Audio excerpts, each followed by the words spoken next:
ನಮಸ್ಕಾರ. ಸನಾತನ ವಿಚಾರ ಯೂಟ್ಯೂಬ್ ಚಾನಲ್ಗೆ ಸುಸ್ವಾಗತ. ಚಂದ್ರಗ್ರಹದ ಯಂತ್ರ ಅಥವಾ ಜಮ್ಸ್ಟೋನ್ ಅನ್ನು ಧರಿಸಬೇಕಾದರೆ ಆ ವ್ಯಕ್ತಿಯ ಜಾತಕದಲ್ಲಿ ಚಂದ್ರಗ್ರಹವು ಲಗ್ನದಿಂದ ಕೇಂದ್ರ ತ್ರಿಕೋನಗಳಲ್ಲಿ ಸ್ಥಿತನಾಗಿರಬೇಕು. ಕೇಂದ್ರ ತ್ರಿಕೋನಗಳು ಅಂತಂದರೆ 1, 4, 5, 7, 9, 10. ಉದಾಹರಣೆಗೆ ತುಲಾ ಲಗ್ನವಾಗಿದ್ದರೆ ದಶಮಾಧಿಪತಿ ಚಂದ್ರನಾಗುತ್ತಾನೆ.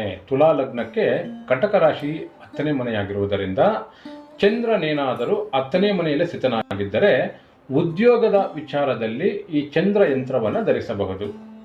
ಒಂದು ವೇಳೆ ಮಕರ ಲಗ್ನವಾಗಿದ್ದರೆ ಸಪ್ತಮಾಧಿಪತಿ ಚಂದ್ರನಾಗಿದ್ದು ತುಲಾ ರಾಶಿಯಲ್ಲಿ ಅಂದರೆ 11ನೇ ಮನೆಯಲ್ಲಿ ಸ್ಥಿತನಾಗಿದ್ದರೆ ಮದುವೆಯ ವಿಚಾರದಲ್ಲಿ ಈ ಒಂದು ಚಂದ್ರ ಯಂತ್ರವನ್ನು ಧರಿಸಬಹುದು.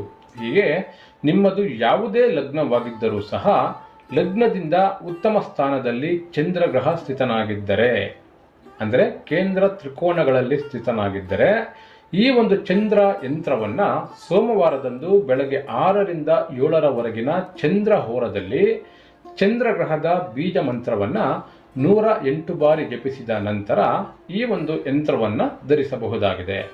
ಇಲ್ಲಿ ಚಂದ್ರಗ್ರಹದ ಯಂತ್ರವನ್ನು ಕಡಿಮೆ ಅಂಕಗಳಿಂದ ಹೆಚ್ಚಿನ ಅಂಕೆಗಳು ಬರುವಂತೆ ಸೋಮವಾರದಂದು ಬೆಳಗ್ಗೆ 6ರಿಂದ 7ರ ಚಂದ್ರಹೋರದಲ್ಲಿ ತಾಮ್ರದ ಹಾಳೆಯ ಮೇಲೆ ಬೆಳ್ಳಿ ಸೂಜಿಯಿಂದ ರಚಿಸುವುದು ಅಥವಾ ನೀಲಿ ಬಣ್ಣದ ಶಾಹಿಯಿಂದ ಬಿಳಿ ಹಾಳೆಯಲ್ಲಿ ಈ ಯಂತ್ರವನ್ನು ತಾಯಿತದ ರೀತಿಯಲ್ಲಿ ಕೊರಳಿಗೆ ಧರಿಸಬಹುದು.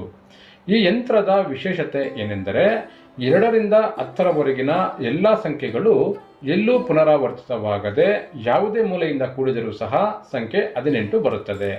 ಈ 18ಅನ್ನು ಮತ್ತೆ ಕೂಡಿದಾಗ ಸಂಖ್ಯೆ 9 ಬರುತ್ತದೆ.